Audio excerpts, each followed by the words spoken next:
Welcome. Take a breath. A slow one, if that feels right. You don't need to do anything with this. No notes, no keeping up. Just listen, or half listen, or let it run in the background while you drift. It'll carry on either way. Tonight we're going somewhere old, a long way back, to a world of stone roads and olive groves, marble columns catching the late afternoon light, vast fields running to distant hills, to a city that started as almost nothing and became, for a time, most of the known world. Rome, not described breathlessly or urgently, just calmly, the way you might talk about something you find genuinely interesting at the end of a long day. Because Rome is interesting. Even now, after everything written and filmed about it, the actual story has a way of catching you off guard. 7 hills, a river. Let's begin. Before the empire, before the legions and the marble and the famous names, there was a cluster of hilltop settlements beside a river in central western Italy, the Tiber. It wound through rolling hills and marshland, and somewhere along its banks, sometime in the 8th century before the Common Era, or something close to that, people started staying, putting down more permanent roots, building in wood and thatch rather than just passing through. The thing is, most large things begin this way, not with a dramatic founding moment, but with accumulation.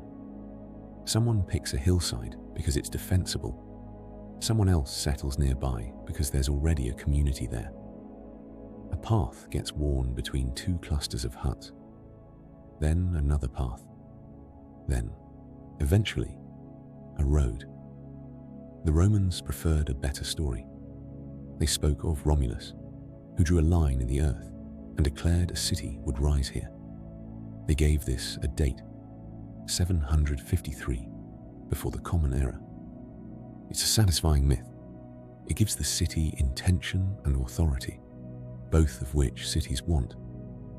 Whether Romulus existed in any historical sense is something scholars are comfortable leaving open. Probably he didn't. But the story mattered to the Romans in ways that go beyond fact, and that in itself is worth something. The people who settled the Tiber Hills were a mixture.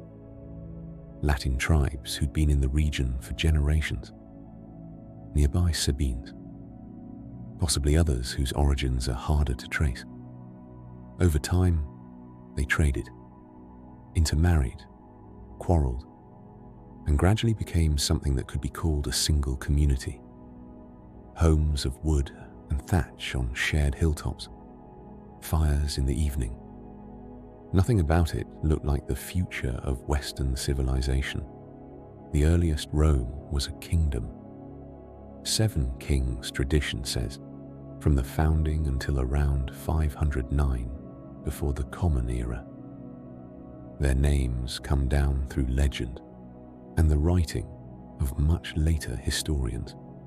Romulus, the founder, Numa Pompilius, remembered as a careful, peaceable ruler who established religious customs and tried to bring some structure to a very young city. The Romans seem to have genuinely liked him in retrospect. Then Tullus Hostilius, warlike, Ancus Marcius, who pushed toward the coast, and then 3 kings of Etruscan origin. This matters more than it sometimes seems.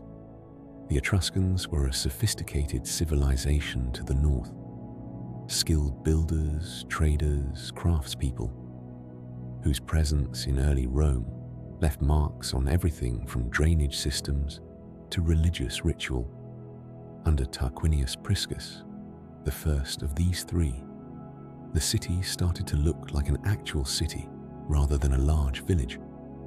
Drains, proper public spaces, stone where there had been earth. Much of what people picture as Roman, the civic ambition, the engineering confidence, has early roots in that Etruscan period, which tends to get skipped over. The last king was Tarquinius Superbus, Tarquin the Proud, by most accounts a tyrant, which may or may not be entirely propaganda, but around 509 before the Common Era he was thrown out, and the Romans were so thoroughly finished with the concept of monarchy that they spent the next 500 years constructing an elaborate system to make sure it couldn't happen again. They didn't entirely succeed, but they tried hard. What replaced the kings was the Republic, and it was, in its design at least, one of the more thoughtful political experiments the ancient world produced. The Romans replaced their king with 2 consuls, elected annually, each holding the highest executive power, each capable of blocking the other. The Latin word for this blocking power was intercessio, which is where the English word intercede comes from, though that connection tends to surprise people. The logic was deliberate. One man with total power was exactly what they'd spent a generation removing. 2 men who had to reach some form of agreement and who served only a year before stepping down. That seemed safer. Power couldn't accumulate quietly in one place. Alongside the consuls sat the Senate, elder statesmen, property holders, former office holders, technically advisory. In practice, enormously influential, controlling the treasury, shaping foreign policy, guiding or obstructing almost anything significant. Roman politicians who ignored the Senate rarely lasted. It was not a body you dismissed. Below all of this were other offices: quaestors for finances, aediles managing public buildings, grain supply, and public games. A surprisingly prominent role, because games mattered enormously to ordinary Romans, and whoever organized them became well known. Praetors for legal matters, censors tracking citizen rolls, and rather ominously, keeping watch over public morality. It was layered, slow when it needed to be fast, contentious by design. But it was designed by people who had thought seriously about what happens when power pools in a single location. One of the recurring tensions inside the early Republic was the divide between patricians and plebeians. The patricians were the old aristocratic families. They held most of the land, most of the wealth, and in the Republic's first generations, almost every significant political office, the consulship, the major priesthoods, the Senate, overwhelmingly. The plebeians were everyone else, which covered an enormous range. Wealthy merchants with no aristocratic lineage, middling farmers, skilled tradespeople, the urban poor. The category united very different people under a single heading of exclusion. Over the 5th and 4th centuries before the Common Era, this started to change. Not without friction. There is a story, possibly more legend than strict history, but meaningful as legend, of the plebeians at one point simply walking out of Rome, taking themselves to a hill outside the city and refusing to come back. The patricians discovered that a city without most of its people is not a functional city. Negotiations followed. New offices emerged. The tribunes of the plebs, elected representatives with the power to veto actions deemed harmful to ordinary citizens. They could sit outside the Senate door and shout their veto, and it held. That's a real power, used repeatedly. Slowly, across generations, more offices opened to plebeians. Eventually, the consulship. Eventually, the priesthoods. By around 287 before the Common Era, laws passed by plebeian assemblies were binding on all Romans, patricians included. The Republic adjusted. absorbed pressure, changed shape, not always gracefully. While all of this was happening internally, Rome was expanding. The Italian peninsula in the early Republic was a patchwork. Latin towns close by, the Etruscans to the north, the Samnites in the central highlands, tough, experienced fighters who gave Rome serious difficulty across a series of long wars. Greek colonies along the southern coast, some of them ancient and well-established, various other groups scattered throughout. Rome's expansion through this landscape happened through war, yes, but also through something more interesting: selective inclusion. Rather than conquering people and leaving them as simple subjects, Rome often extended some form of status, partial citizenship, formal alliance, a stake in the whole business. A defeated community that now had a defined relationship with Rome, even a junior one, was more stable, more likely to contribute soldiers when needed, less likely to join the next uprising. This was not generosity, it was policy, and it was shrewd. Durability matters more than territory in the long run. By the middle of the 3rd century, before the Common Era, Rome controlled most of the peninsula. Its attention, almost inevitably, turned outward. Across the Mediterranean, there was another power. Based in a great city on the northern coast of Africa, in what is now Tunisia, Carthage. The 3 Punic Wars took up roughly a century of Roman history, and they changed Rome in ways that went well beyond the territories won or lost. The name Punic comes from the Latin word for Phoenician. Carthage was a Phoenician foundation, a trading city that had grown into a genuine power. The Carthaginians were experienced at sea in ways Rome simply wasn't when the conflict began. They were sophisticated and wealthy, not barbarians, whatever the later Roman telling sometimes implied. The First Punic War started in 264 before the Common Era, with Sicily as the flashpoint. Both powers wanted the island. What followed lasted more than 20 years and forced Rome to build a navy almost from scratch. This went badly at first. Storms destroyed entire fleets. Thousands of men drowned in weather-related disasters that had nothing to do with Carthaginian warships. The losses were staggering, and Rome kept building more ships, kept going. Eventually, won enough sea battles to end the war. Sicily became Rome's first overseas province. The Second Punic War is where the story becomes genuinely extraordinary. Hannibal Barca. What Hannibal did was, honestly, almost absurd in its audacity. He marched an army from Spain through the Pyrenees, across southern France, and then, in winter, over the Alps, with war elephants, most of which died in the crossing, which tells you something about the conditions. He arrived in northern Italy, having lost thousands of men to cold and altitude and hostile mountain tribes. Then he started winning battles at the Trebia River, at Lake Trasimene, where he caught a Roman army on a narrow lakeside road in morning fog and destroyed it almost entirely. Then Cannae, in 216 before the Common Era. Cannae is still studied in military institutions.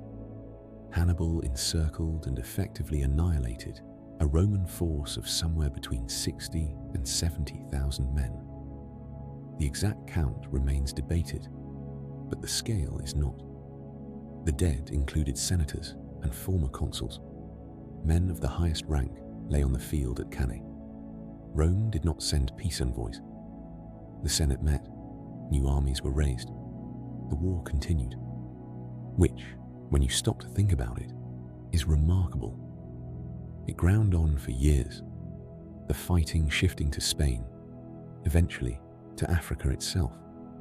Rome's general in these later stages, Scipio, was an adaptable commander who had actually studied how Hannibal fought and used those lessons against him.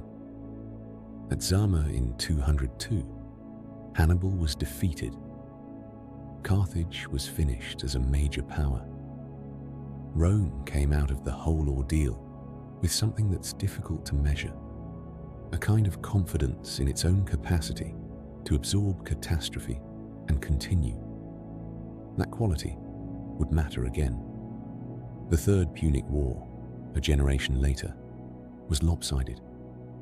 By 149 before the Common Era, Rome had decided that Carthage needed not just to be defeated, but to cease to exist.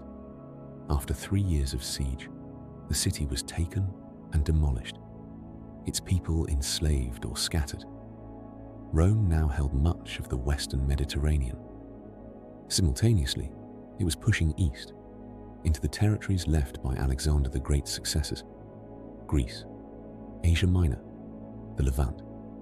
This eastward move changed Rome in ways the Romans found exciting, and some of them slightly worrying. The wealth was enormous. So was the influx of slaves, hundreds of thousands of them, which flooded labor markets and had economic consequences that would take generations to fully surface. And with the East came Greek culture, Greek philosophy, Greek art, Greek tutors hired by wealthy Roman families to educate their children. Horace later wrote that captive Greece had captured its captor. He was being wry, but the observation holds. Educated Romans of the late Republic were bilingual in Greek, read Greek philosophy, collected Greek art, sometimes bought legitimately, sometimes acquired by other means. Rome dominated the Hellenistic world politically, while absorbing it culturally and intellectually. All of this wealth and expansion was, at the same time, generating pressure inside the Republic. The late 2nd and early 1st centuries before the Common Era are where the fractures begin to show. The core problem was land. The wealth from conquest flowed disproportionately to those who already had capital. Large landowners who could buy up territory, run it with slave labor, and undercut small farmers who couldn't compete on price. Veterans coming home from years of military service found their farms struggling or already sold. They drifted to the cities, particularly Rome. In Rome, they were free citizens with votes. They were also poor and discontented, which is a combination that tends to matter politically. The Gracchi brothers, Tiberius and Gaius, tribunes of the plebs in the latter half of the 2nd century, tried to address this. Their proposals would have redistributed public land accumulated beyond legal limits by wealthy families back to the poor. Popular with the crowd, incendiary to the Senate, Tiberius was killed in 133 by a mob of senators and their clients, armed with whatever was at hand. Stools, apparently. Broken furniture. It was not a dignified moment in Roman political history. His brother Gaius took up the same program a decade later and was also killed. What happened to the Gracchi sits in the historical memory as a threshold. Roman political disputes had been resolved through procedure for centuries: argument, negotiation, vote.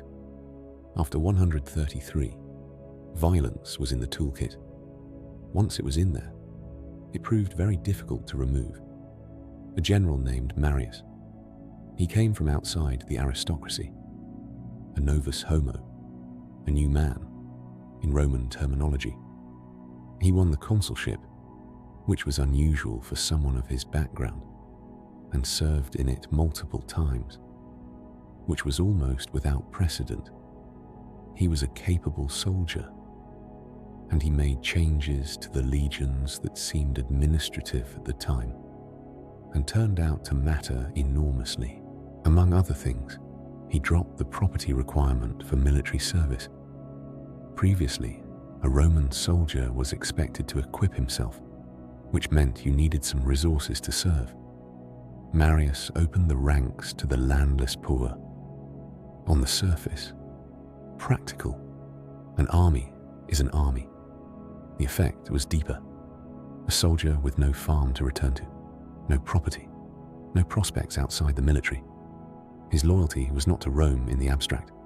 It was to his general, the man who led him, fed him, and might, if things went well, secure him land or a cash settlement at discharge.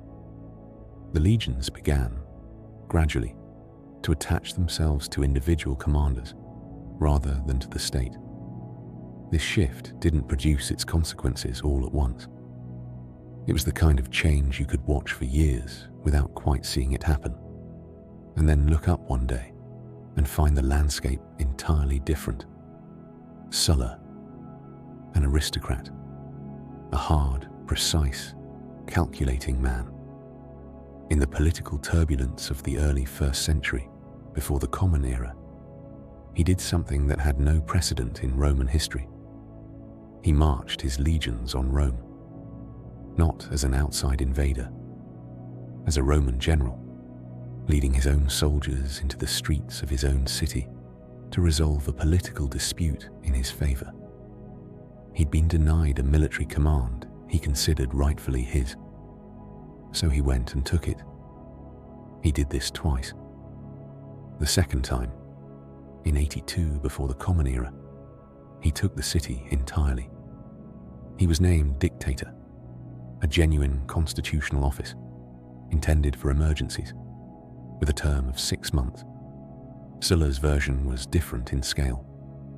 He used it to purge his enemies through proscription, lists of declared outlaws whose property was forfeit and who could be killed by anyone for a bounty. Hundreds of names, hundreds of deaths. Then, having reorganized the state, more or less as he wanted it, Sulla resigned, voluntarily, went to live on his estate in the country, died there of natural causes. The Republic had survived. Just, but something that had been only theoretical was now a demonstrated fact. A successful general could march on Rome and win. That knowledge existed in the world now and could not be undrained from it. Julius Caesar, born in 100 before the Common Era, into a patrician family that was old but not wealthy, brilliant, charming, politically dexterous, and ambitious in a way that the Romans found more neutral than we might. Ambition, for them, was not automatically a character flaw. He worked his way through the traditional offices. Then, through an arrangement with 2 other powerful men, the wealthy Crassus and the celebrated General Pompey, he got what he needed: a significant military command. Gaul, roughly modern France, Belgium, parts of Switzerland, and the Netherlands. The Gallic Wars ran from 58 to 50 before the Common Era. 8 years. Caesar wrote about them himself in dispatches that survive and are still read. Spare, direct, always in the third person. Caesar did this. Caesar noted that. He was managing his reputation in Rome while fighting hundreds of miles away, and he was very good at it. He extended Roman control across an enormous territory, crossed the Rhine, made 2 expeditions to Britain. He also massacred populations and enslaved hundreds of thousands, which his dispatches record in the same calm tone as troop movements and river crossings. He won the total loyalty of his legions. When the political situation collapsed, Crassus was dead. The alliance with Pompey had broken. The Senate was demanding he disband his armies and return as a private citizen. Caesar faced a genuine decision. The Rubicon was a small river in northern Italy, a legal boundary. Roman governors commanded their armies in their assigned provinces. Cross into Italy proper with your legions and you were, by definition, a rebel. January 49, before the Common Era. He crossed. He reportedly said something that translates roughly as, "The die is cast." Whether he actually said it, in Latin or Greek, has been argued since antiquity. The act, at least, is not in question. Civil war. Pompey and most of the Senate fled Italy, eventually to Greece, where Pompey had his networks and expected to assemble a force large enough to defeat Caesar. Caesar moved with the speed that characterized everything he did. Secured Spain first, cutting off Pompey's western support, then crossed to pursue him east. At Pharsalus in 48, in Thessaly, the armies met. Pompey had the numbers. It didn't hold. Caesar won. Pompey fled to Egypt. Egypt at that moment was in its own succession crisis. The young pharaoh Ptolemy XIII and his sister Cleopatra were at war with each other. Ptolemy's advisors, calculating that Caesar would be grateful, had Pompey killed on the beach when he arrived. They brought Caesar the head. Caesar, by most accounts, was not pleased. He'd wanted to deal with Pompey himself, presumably in some fashion that didn't end with a head being presented on a beach. Cleopatra, meanwhile, found a way to reach Caesar. The arrangement they came to was clearly also something personal. Caesar backed her claim. There was brief fighting. Cleopatra prevailed. He stayed in Egypt longer than strictly necessary. Then more campaigns. Asia Minor, where one swift victory produced the famous dispatch. Veni, vidi, vici. 3 words. Economy of expression as a form of showing off. By 44 before the Common Era, Caesar was back in Rome and had been named Dictator Perpetuo. Not for 6 months. Permanently. Whether he was moving toward formal monarchy is still argued by historians. He accepted honors that made conservatives uncomfortable. He sat when the Senate stood to greet him, which was considered appalling. He was offered a crown at a public festival and refused it, but the refusal looked calculated, theatrical, rather than genuine. On the Ides of March, the 15th, a group of senators who called themselves the Liberatores gathered around him in the theatre of Pompey, where the Senate was meeting that day. They stabbed him 23 times. He fell at the base of a statue of Pompey. The conspirators believed the Republic would simply resume, that the old institutions would reassert themselves once the disruption was removed. They were wrong in a way that is almost painful to observe across the distance of 2,000 years. The Republic was not coming back. The question was only what replaced it. The answer took time and a great deal more bloodshed, but it was, eventually, a young man named Octavian, 18 years old at the time of the assassination, Caesar's great-nephew and adopted heir. Nobody's first thought for a major player. He moved carefully, aligned himself with Caesar's lieutenant Mark Antony and a third man, Lepidus, forming the second triumvirate. They went after the conspirators. Brutus and Cassius were defeated at Philippi in 42 and died there. Then the alliance buckled. Lepidus faded from the picture. The real tension was between Octavian and Antony. Antony was in the east. He'd formed a deep relationship with Cleopatra, political and personal at once, spending long stretches in Alexandria. Octavian used this. He presented it to Rome as the behavior of a man who had abandoned everything Roman, given himself over to a foreign queen, and planned to shift the empire's center to Egypt. It was propaganda, probably unfair in parts. It worked. Actium, 31 before the Common Era, off the coast of Greece. Octavian's forces won. Antony and Cleopatra fled to Egypt and, within a year, were both dead. Octavian stood alone. What he did next was one of the most carefully managed political performances in history. And it worked in part because it didn't look like a performance. He didn't call himself king. He understood precisely why that word was lethal. He called himself princeps, first citizen, a title suggesting seniority among equals rather than rule above them. He handed formal powers back to the Senate. He used the language of restoration, of bringing the Republic back to health.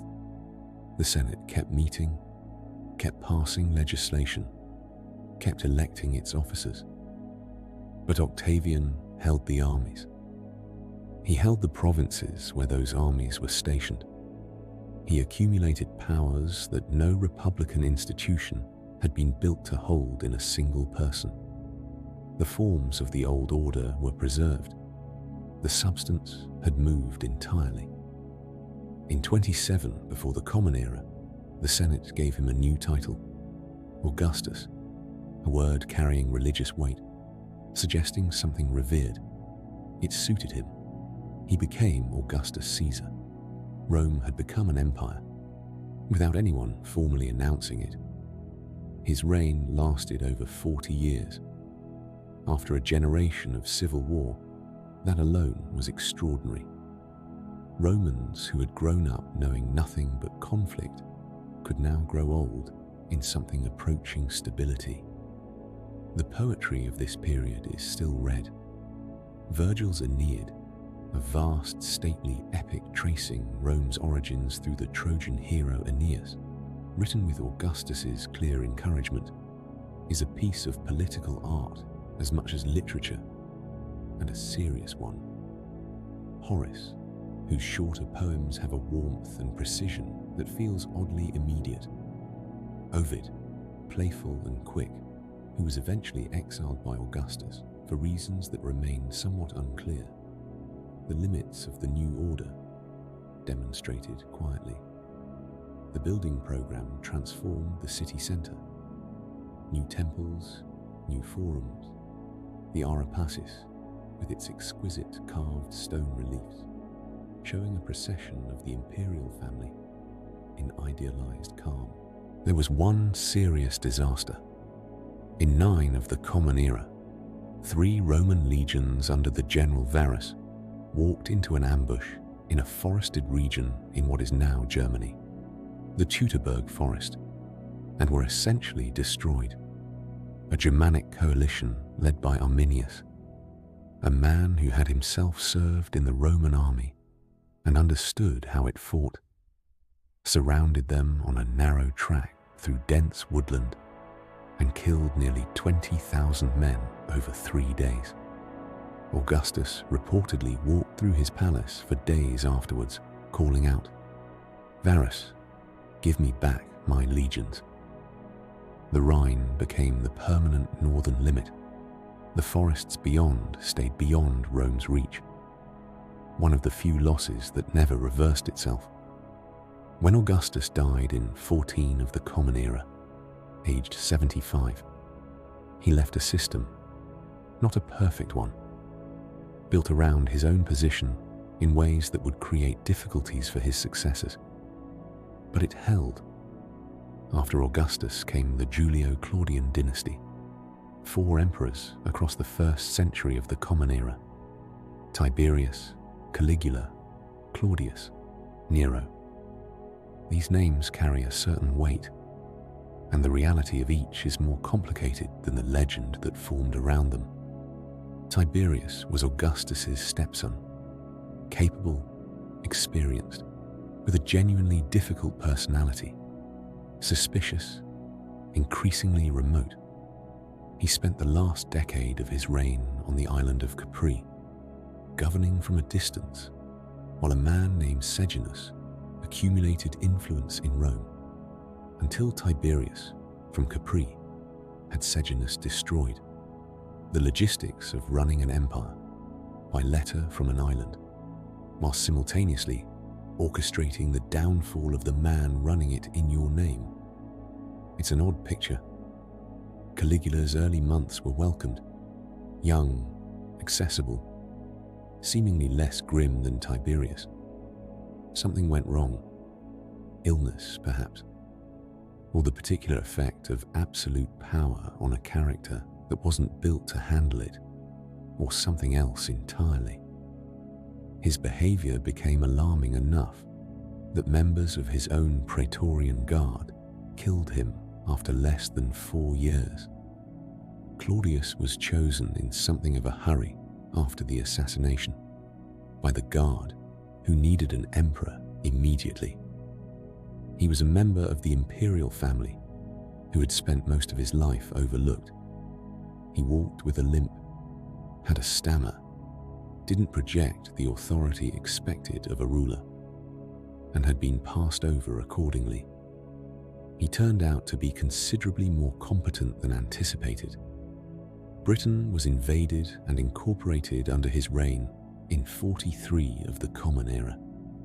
He wrote historical works, now lost, which is genuinely regrettable. Then Nero, the Great Fire of Rome in 64. The persecution of Christians made convenient scapegoats. The death of Seneca, the Stoic philosopher who had been Nero's tutor, who met his end with the composure his philosophy demanded. The final years spiraling. Nero dying by his own hand in 68, with the Senate having finally declared him an enemy of the state. The Julio-Claudian line ended there. What followed was 69, the year of the 4 emperors, in which 3 men successively seized power and were killed before a 4th. Vespasian established himself and held on. Vespasian founded what historians call the Flavian dynasty. He was a practical, blunt man from outside the aristocracy, who had worked his way up through military service and had a dry realism about his own situation. When told of omens suggesting he was destined for greatness, he was reportedly unimpressed. He stabilized the finances, which Nero had treated as an essentially personal resource. Under his reign, work began on the amphitheater, now called the Colosseum. Travertine limestone, brick, concrete, completed under his son Titus, capable of holding around 50,000 people. Spectators who queued and crowded in through the numbered entrance arches and settled into tiered seating arranged by social rank and watched for hours. Titus had commanded the Roman forces in Judea during the Great Jewish Revolt in 70 of the Common Era. After a brutal siege, Jerusalem fell. The Second Temple, the sacred center of Jewish religious life, was burned. This was a catastrophe of enormous and lasting significance, one that reshaped both Judaism and early Christianity in ways still visible today. Then Vesuvius, August 79 of the Common Era, during Titus's reign. Pompeii and Herculaneum were buried in a matter of hours. Thousands died, and the volcanic material that killed those cities also sealed them, preserved them so completely that when excavations began in the 18th century and continued into the modern era, they found bread still in the bakery ovens, electoral campaign slogans painted on walls. Vote for so-and-so, he's a good man. Alongside complaints about neighbors and declarations of affection, paintings in bright reds and yellows, the hollow shapes of bodies in the ash, filled with plaster by later excavators, and suddenly human again. Then Vesuvius, August 79 of the Common Era, during Titus's reign. Pompeii and Herculaneum were buried in a matter of hours. Thousands died, and the volcanic material that killed those cities also sealed them, preserved them so completely that when excavations began in the 18th century and continued into the modern era, they found bread still in the bakery ovens, electoral campaign slogans painted on walls, "Vote for so-and-so, he's a good man," alongside complaints about neighbours and declarations of affection, paintings in bright reds and yellows, the hollow shapes of bodies in the ash, filled with plaster by later excavators, and suddenly human again. Ordinary life, caught at a particular moment and kept. After the Flavians came, the Antonines, a sequence of emperors across roughly the 2nd century, whose reigns felt, in retrospect and largely at the time, like something calmer. Around 50 different emperors or claimants in roughly 50 years, most dying violently. Military commanders raised to the purple by their troops, ruling briefly, then killed by the next group of soldiers with a preferred candidate. The pattern repeated with exhausting regularity. External pressures came from every direction. Germanic peoples pressing the Rhine and Danube, the Sassanid Persian Empire, a more organized and capable replacement for the older Parthian state, pressing from the east. A Roman emperor, Valerian, was captured by the Persians in battle, actually taken prisoner in the field. He died in Persian captivity. This had not happened before. A century earlier, it would have seemed impossible. The empire fragmented. A breakaway Gallic empire held much of the northwest for a period. In the east, the Palmyrene Empire expanded under a ruler named Zenobia, a queen of considerable ability and ambition who styled herself after Cleopatra and pushed her territory across Egypt and into Asia Minor before finally being brought down. The currency eroded. Coins that had contained meaningful amounts of silver were increasingly struck in base metal with a thin silver wash. Trade networks contracted. Cities that had grown during the Antonine prosperity quietly shrank. Aurelian, emperor from 270, managed to pull it back together, defeating the Gallic and Palmyrene breakaways and reasserting central control. He also built new defensive walls around Rome itself, the Aurelian walls. Portions still stand. They record in stone something about how the mood had shifted. Diocletian, who became emperor in 284, was an administrator of real ability. His answer to the problem of governing a vast and nearly collapsed territory was to divide the job. 4 rulers sharing authority and responsibility. 2 senior emperors, 2 junior ones, each assigned regions. The Tetrarchy. He also overhauled the currency, reorganized provincial structures, and issued a remarkable document, an edict on maximum prices listing, permitted costs for hundreds of goods and services, a pound of beef, a day's hire for a camel driver, the fee a schoolteacher could charge per month. The document, where it survives, is one of the more specific windows into ancient daily life. Dry administrative language, revealing what things actually cost and what the state thought they should cost, which may or may not have been the same thing. Price controls have a mixed record. He launched the last systematic persecution of Christians in the Roman Empire. Then he retired, voluntarily. He went to his palace on the Dalmatian coast, a massive complex whose ruins form the core of the old city of Split in modern Croatia, and grew cabbages. When people urged him to return to power, he allegedly said that if they could see the cabbages he'd grown, they wouldn't ask. He meant it. He didn't go back. The Tetrarchy didn't survive Diocletian's departure by long. The arranged succession fractured. Multiple claimants, more civil war of a now familiar pattern. From this emerged Constantine. He defeated his main rival Maxentius at the Milvian Bridge outside Rome in 312. The story attached to this victory, circulated by Constantine's supporters and elaborated by later Christian writers, was of a divine sign before the battle, a vision or a symbol seen in the sky associated with the Christian faith. Whether this was literal experience, subsequent interpretation, political calculation, or some combination of all three is genuinely impossible to know at this distance.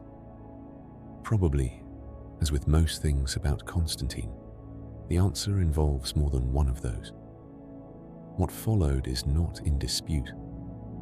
Constantine transformed the relationship between the Roman state and Christianity. The Edict of Milan in 313 extended formal tolerance. He built churches, donated land and resources to the church, intervened in theological disputes, including convening the Council of Nicaea in 325, which produced the Nicene Creed, still recited in Christian services today.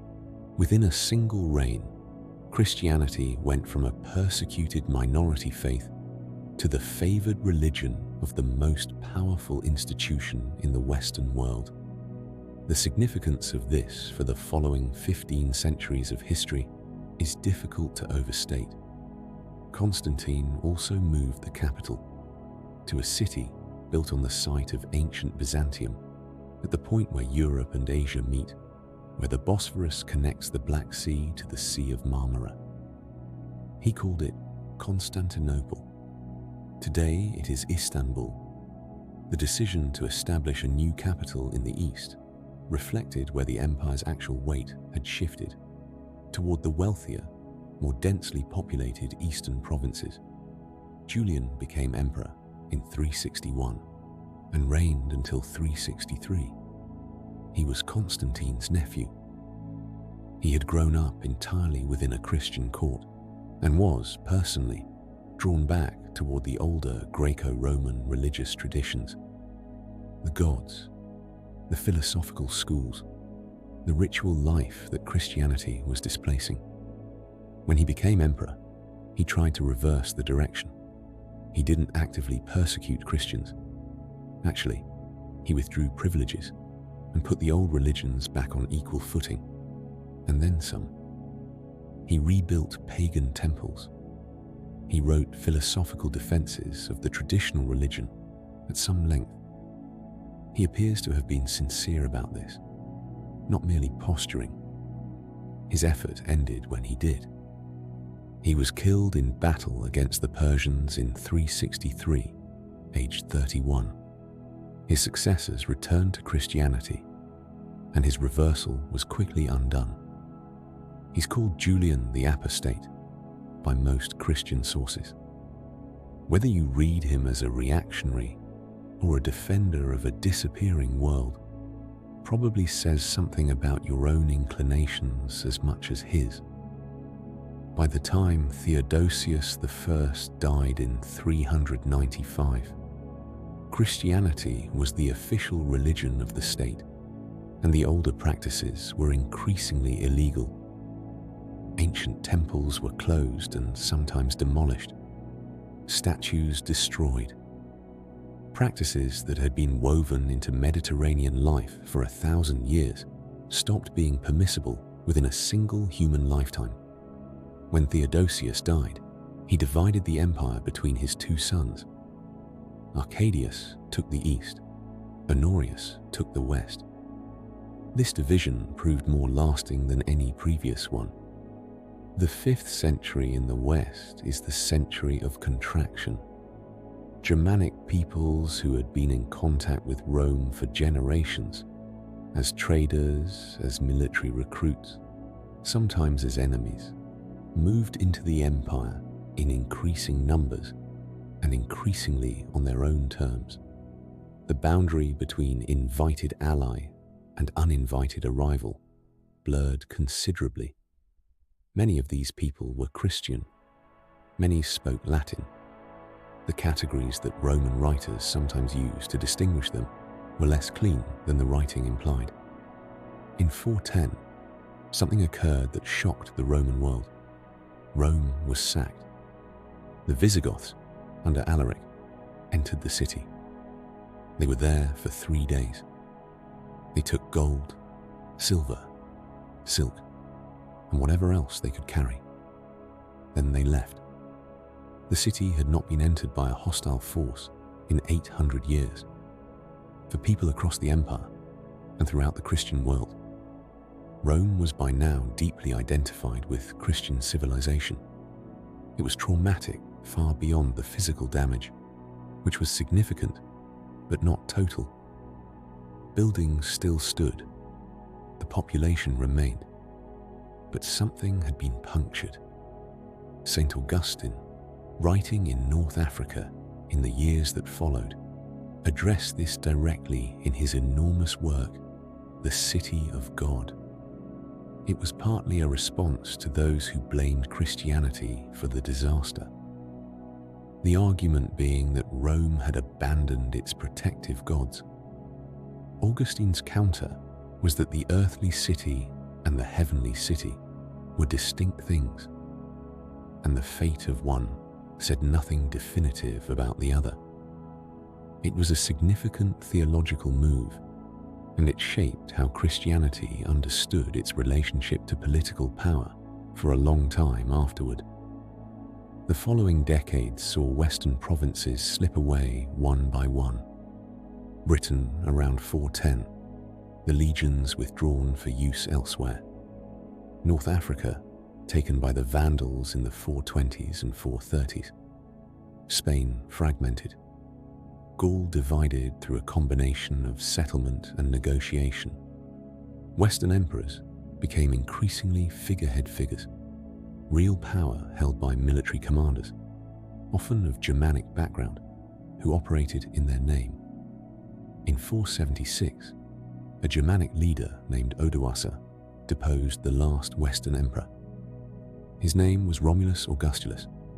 Romulus, like the founder. Augustulus, a diminutive of Augustus, the first emperor.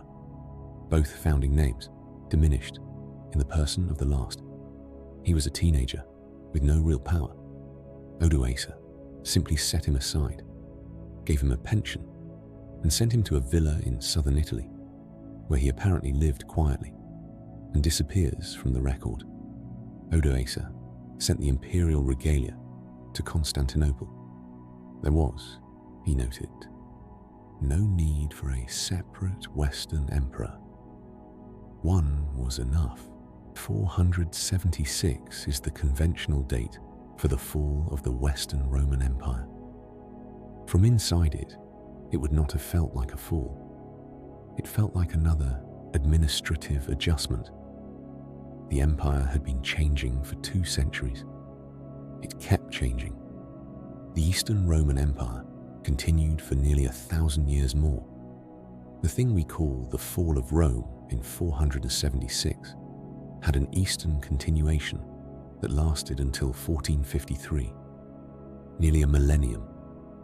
It developed its own character, Greek rather than Latin as the primary language, a tradition of mosaic art and domed architecture of extraordinary refinement, theological debates of remarkable intensity, a political culture of genuine complexity. Historians call it Byzantine. It called itself Roman until the end. The Emperor Justinian, ruling in the 6th century, made a serious effort to reconquer the West. Italy, North Africa, and parts of Spain were briefly brought back under Eastern control. He also undertook the codification of Roman law, pulling centuries of legal writing into organized form, the Corpus Juris Civilis. This work was rediscovered in Western Europe in the 11th century and became foundational to legal education in the new universities. The legal traditions of most of continental Europe carry Roman roots through this line of transmission. His empress, Theodora, is one of the more striking figures of the period. Her origins were very low. Her father worked with animals in the circus, according to one source. She rose to become effectively co-ruler. When a rebellion in 532 threatened to sweep Justinian from power, and he apparently wavered, Theodora refused to leave. She said, or is reported to have said, that those who had worn the crown should not survive its loss. She stayed. They both stayed. The rebellion was put down. She died in 548. He ruled until 565. The empire contracted over subsequent centuries as the rapid expansion of Islam transformed the Mediterranean. Syria, Palestine, Egypt, North Africa, all lost. Constantinople itself proved extraordinarily difficult to take, sitting at that strategic passage between two seas. Until 1453, Ottoman forces under Sultan Mehmed II took the city after a siege. The last emperor, also named Constantine, died fighting on the walls. A thread of continuity from the early Roman Republic to 1453. Not unbroken, not unchanging, but real. Step back now from the grand sweep, the emperors and campaigns. Rome at its height held close to 1 million people. Dense, layered and, depending on the neighborhood, remarkably loud. The older streets were narrow enough that two carts couldn't pass each other, lined with apartment buildings called insulas that reached 5, 6, 7 stories. Upper floors were cheaper and flimsier.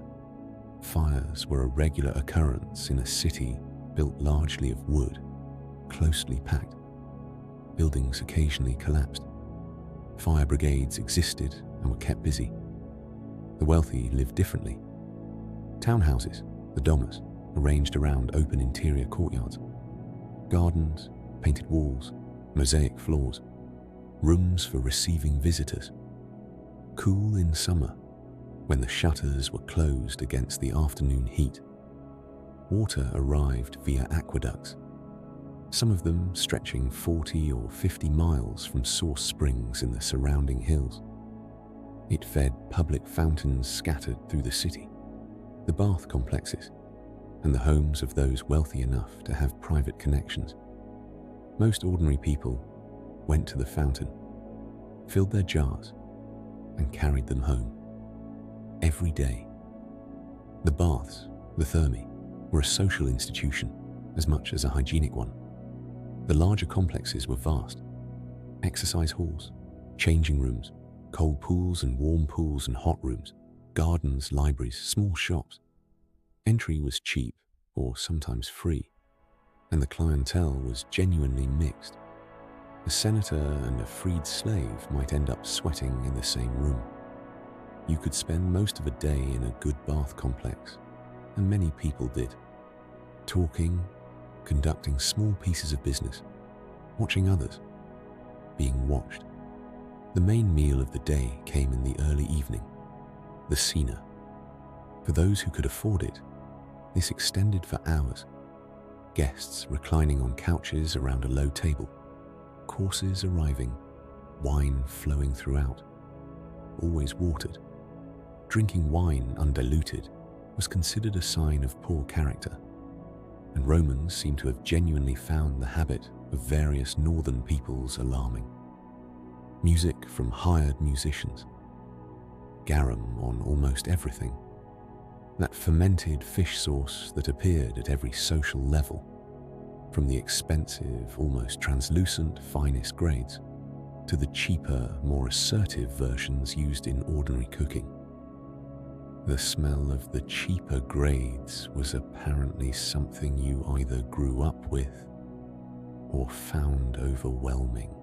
Roman religion before Christianity was layered and practical, in ways that don't map easily onto modern categories. The official state religion acknowledged a pantheon with close correspondences to Greek religion: Jupiter, Juno, Mars, Venus, Mercury, Minerva, Diana, Apollo, and others, each with specific domains, rituals, and histories. These were not abstract. They were present in daily life. Street shrines stood at corners and intersections. People stopped and acknowledged them on the way to market, before a journey, before any undertaking that felt significant. Temples were not congregational spaces.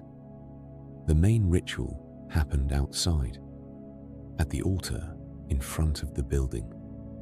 Animals were sacrificed according to precise procedures that had been codified over centuries, and priests called haruspices examined the entrails for signs.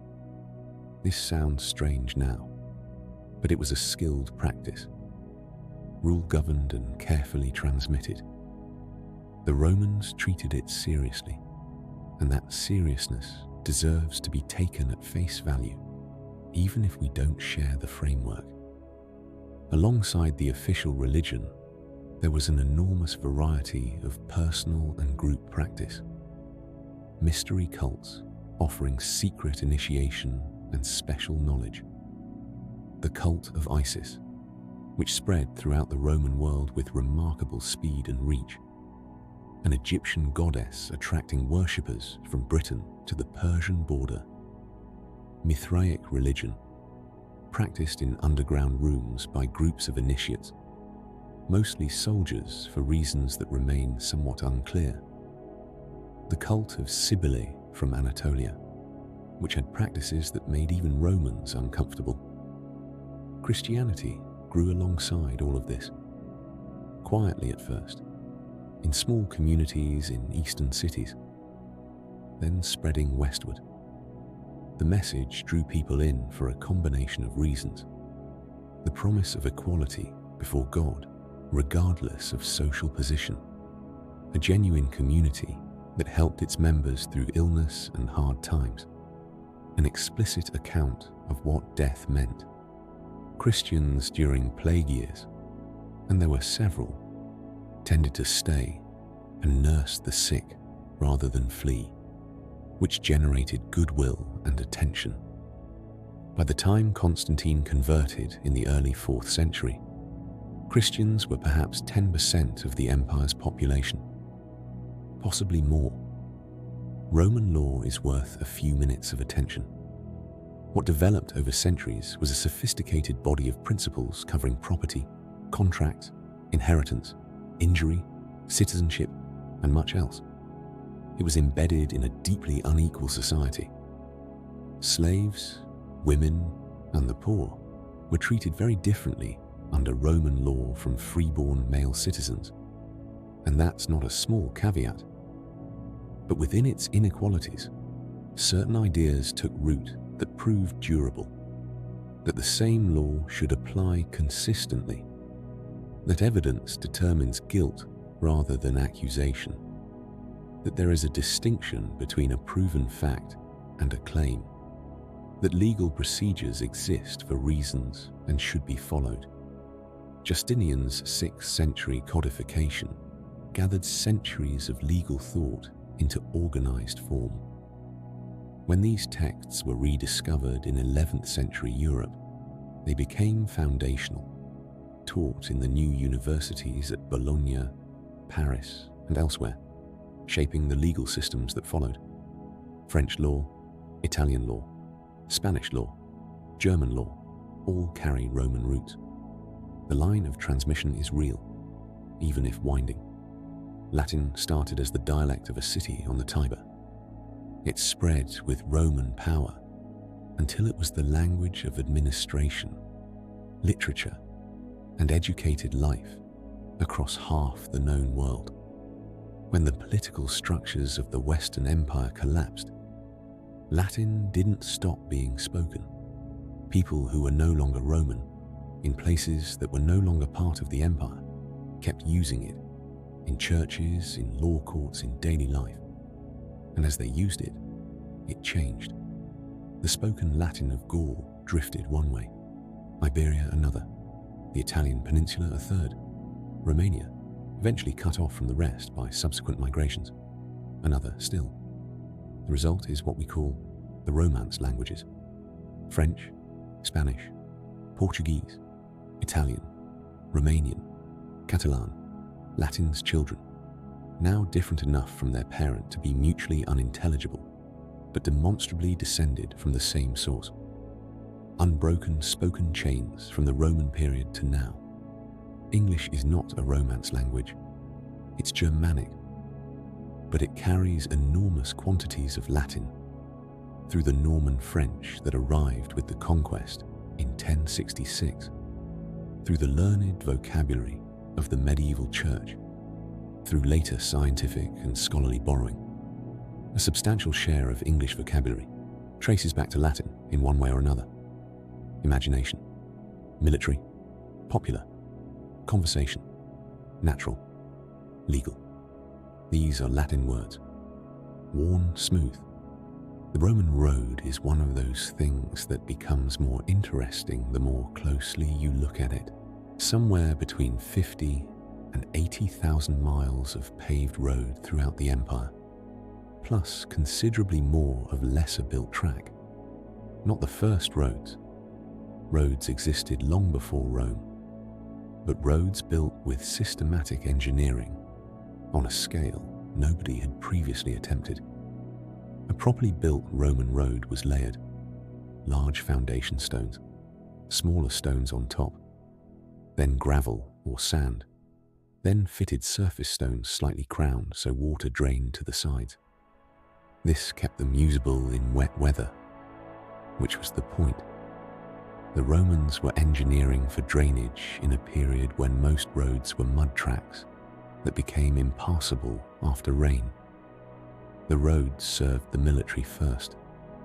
Moving a legion quickly across the empire was a strategic asset, but they carried trade, travelers, couriers, news.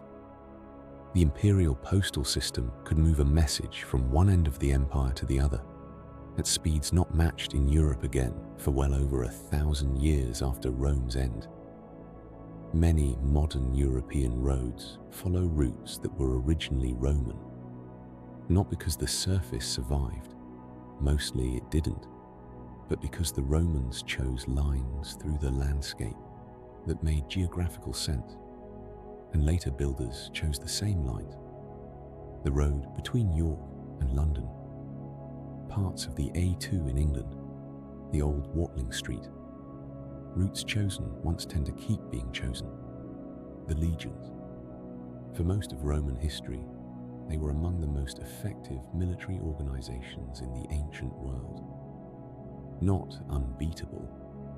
Cannae and the Teutoburg Forest make that clear enough. But consistent, professional, and capable of rebuilding after losses that would have ended other states. A legion numbered roughly 5,000 men, organized into cohorts and centuries. The latter name somewhat misleading, since a century, by the imperial period, typically comprised 80 men rather than 100. The backbone of the unit was the centurion, a career soldier who might have served for decades, commanding through presence and experience, and what the Romans called gravitas. Not performed authority, but actual weight. Soldiers signed on for 20 to 25 years. They were paid regularly, if not lavishly. At discharge, they were supposed to receive land or money. In the early empire, this generally happened. In the 3rd century, less reliably. When not on campaign, legionaries built roads, bridges, fortifications, aqueducts, walls. The army was an engineering organization, as well as a military one. The camps they established, standard layouts that every soldier could assemble quickly, became permanent settlements that became towns. York, Bath, Cologne, Strasbourg, All of these began as Roman military camps. Rome's empire stretched from the Atlantic coast in the west to the Euphrates in the east, from the Sahara to Hadrian's Wall. Britain, at the northwest edge, was an island of forests and hills, Rome never entirely subdued. Scotland remained beyond the wall, and the Irish Sea beyond ambition. But within the controlled territory, Roman culture left real marks. Forums, bathhouses, a road network, town plans whose outlines are still visible in cities like York and Chester. Gaul was more thoroughly Romanized. The Latin spoken there eventually became French. The Latin spoken in Britain largely didn't survive. Two provinces with similar starting conditions, different outcomes, for reasons that are still debated. Spain gave Rome, Trajan, and Hadrian, two of the more capable emperors it produced. The provinces could outperform the centre. North Africa was enormously productive farmland. Carthage, rebuilt as a Roman city after its destruction, became one of the most important in the Western Empire. The region produced St. Augustine, born in what is now Algeria in 354 of the Common Era. Another thread connecting the Roman period to everything that followed. The eastern provinces, modern Turkey, Syria, Lebanon, Egypt, were the wealthiest and most densely populated. Alexandria was one of the great cities of the ancient world. Its famous library was actually a research complex of connected buildings. Whether it was destroyed in a single catastrophic fire or declined more gradually is a question the evidence doesn't cleanly settle. One word: imperfect, exploitative in many of its workings, but genuinely interconnected. Goods, people, religions, diseases, art forms, ideas moving along those roads and across that sea, with a fluency that wouldn't be matched again in Europe for many centuries. A woman in a small town in Gaul. 2nd century of the Common Era. Somewhere in the long, relatively stable Antonine period, her husband makes pottery, functional ware, bowls and storage vessels, sold at market. They have children. The children go to a local school where they're learning to read in Latin. Though at home, there's still a mixture of older Gaulish words and the Latin that's steadily displacing them. On market days, she walks to the forum of the nearest large town. She knows which stalls give honest weight and which don't, which trader's wine is reliable. She has a household shrine in the corner of the main room where a lamp burns for the household gods, local ones mixed with Roman ones. The boundaries between them not especially sharp. She's heard of Rome, the city, the emperor, real things, but very far away. The road near their town connects, in theory, all the way there. It's hard to actually picture.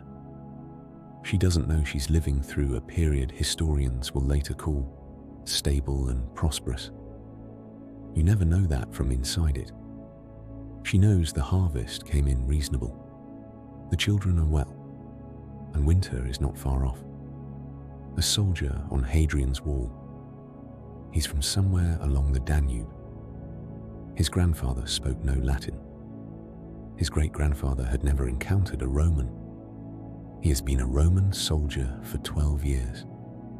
He has a woman in the nearest village and a child he hasn't fully sorted out his feelings about. The wall runs away in both directions, vanishing into the grey northern air. Below it, the land falls toward forests and hills. Beyond, the people who haven't been incorporated. The Romans consider them outside the world, more or less. It's cold here, in a way he hasn't found anywhere else. A cold with persistence to it, often wet, The wind off the northern sea has a particular quality. There are stone barracks and a bathhouse that at least provides warmth. His fellow soldiers are from across the empire. Men from North Africa, from Syria, from Spain, all speaking Latin to each other because it's the only language they share, and all of them having come to it from somewhere else. He writes home when he can. Letters take a long time, if they arrive at all. He's thinking about retirement, somewhere considerably warmer. 12 more years. He pulls his cloak tighter and keeps walking his stretch of wall. The medieval world that followed the Western Empire's fragmentation was not a clean break. The Germanic kingdoms replacing Roman administration were not starting from nothing. Their leaders often spoke Latin. Their law codes were frequently written in Latin and drew on Roman legal structures. They governed territories whose boundaries roughly followed Roman provincial lines, from cities that were Roman foundations, using roads the Romans had built. The church preserved an enormous amount. Latin remained the language of worship and scholarship in the West for over 1,000 years.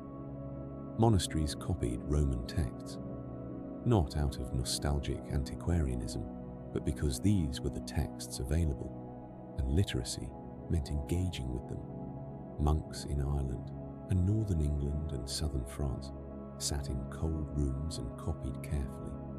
Without that labour, most of Virgil, Cicero, Livy, Tacitus, and Ovid would be gone.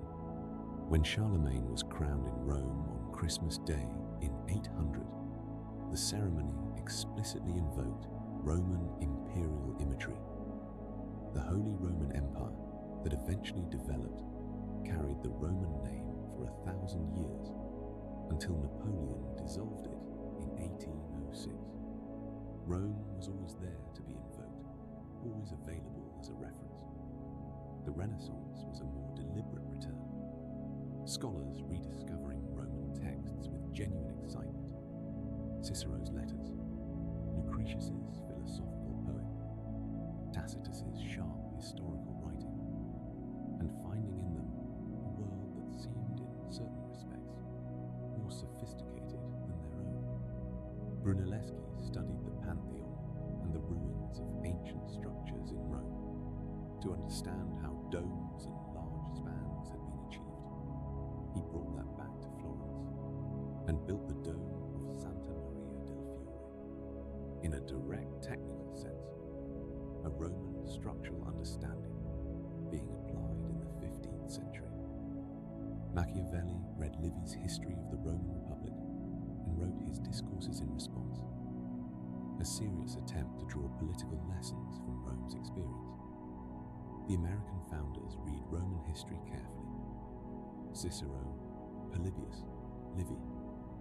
The architecture of Washington, D.C. speaks a Roman visual language. The columns, the domes, the civic scale. The Senate, that word still in use, still Latin, still carrying the Roman institution's name. Rome functions as a mirror as much as a history. Later periods hold it up and see something in it. Authority, civic grandeur, the possibility of lasting things that they want for themselves. We've come a long way tonight. From a cluster of hilltop settlements by a river in central Italy to an empire stretching from Scotland to Mesopotamia, from the Sahara to the Rhine, from a fragile early kingdom to one of the more consequential political experiments in history, and then to an empire that lasted, east and west together, for something close to 1,500 years. Rome was not a simple good. It was a slave society, its wealth resting substantially on forced labor, on conquest, on extraction, hierarchical to its core, birth and gender and legal status, determined almost everything about a person's life. And it built those roads, those aqueducts, those legal frameworks that are still with us in altered form. It produced Virgil and Cicero and Marcus Aurelius and Theodora. It connected the Mediterranean world in ways that let ideas, goods, religions, and people move across enormous distances. It preserved enough of the ancient world's knowledge that later civilizations had something substantial to build on. These things coexist. They don't cancel each other out. The light is low now. The last Western emperor is in his villa in the south somewhere, living on his pension. The last Eastern emperor is dead on the walls of a city named for the man who moved the capital there 1,500 years earlier.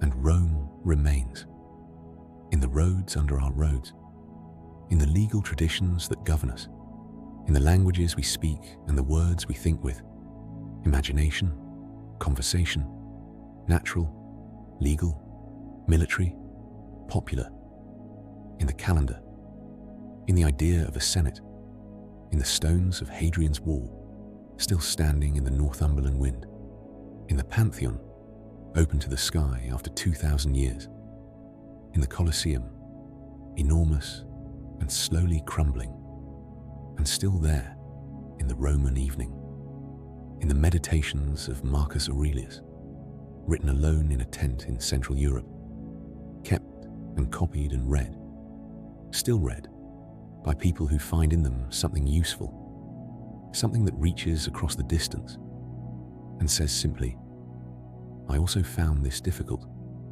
I also kept going.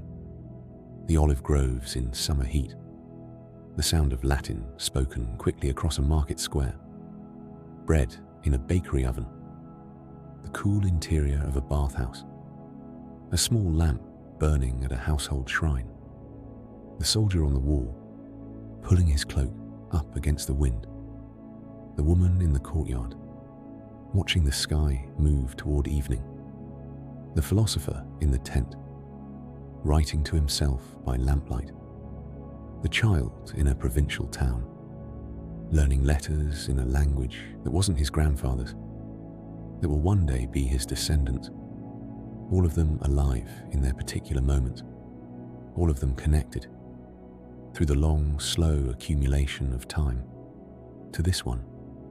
The river keeps moving. The stones keep standing. Somewhere under every road in Europe, there is a Roman road. Rest now, gently, in the long quiet of time.